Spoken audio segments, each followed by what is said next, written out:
So another change that's come along, which has caused a bit of consternation with some of our techie teachers, is for those security purposes, we've really had to lock down the administration of our district computers.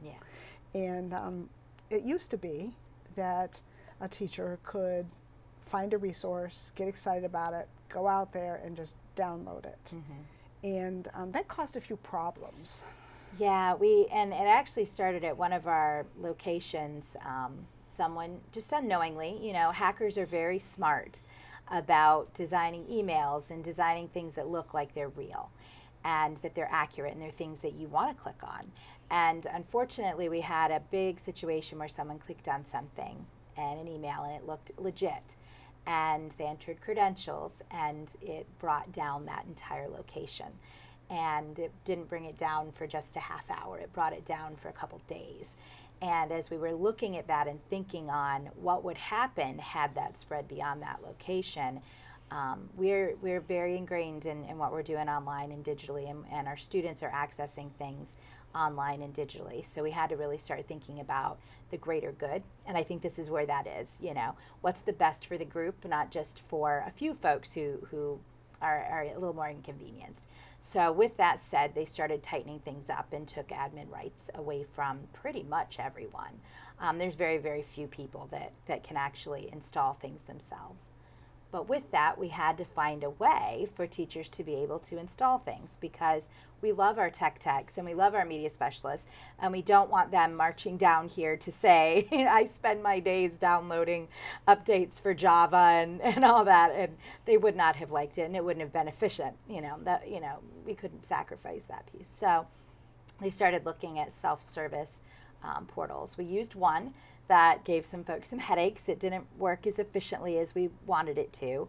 And so our wonderful folks in user support and TIS continued to look, what's a better solution? How can we make this a better situation for our teachers and staff? And they found something through Microsoft, through their software center. So what you can see right now on the screen is just a screenshot of what that looks like. And by the way, this is just what would fit in the screenshot. Exactly. That list goes on and on. Lots of programs. So basically what happens is TIS kind of looked at what was in the older system, what do teachers frequently install that's safe, what are those safe and secure things that everyone installs that wouldn't be overly complicated and that would work in a self-service system. Some things won't, there's still going to be programs that you have to have some help to install.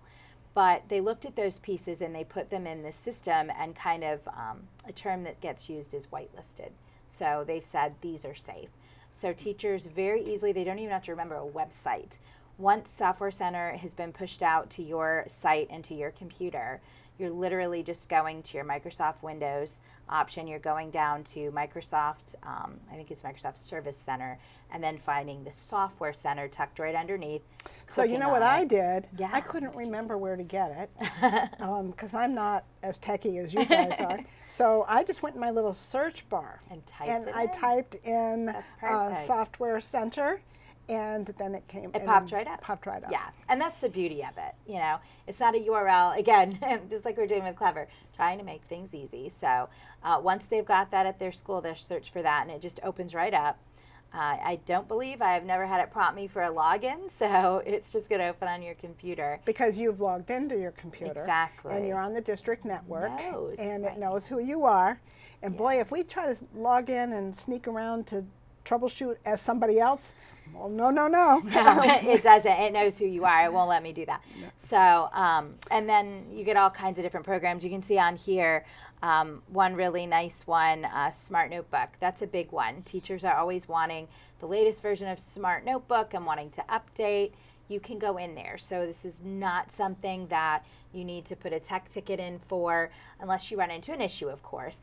But you can just go to Software Center, click on Smart Learning Suite, the little blue icon with a pencil that says Smart, and download it yourself.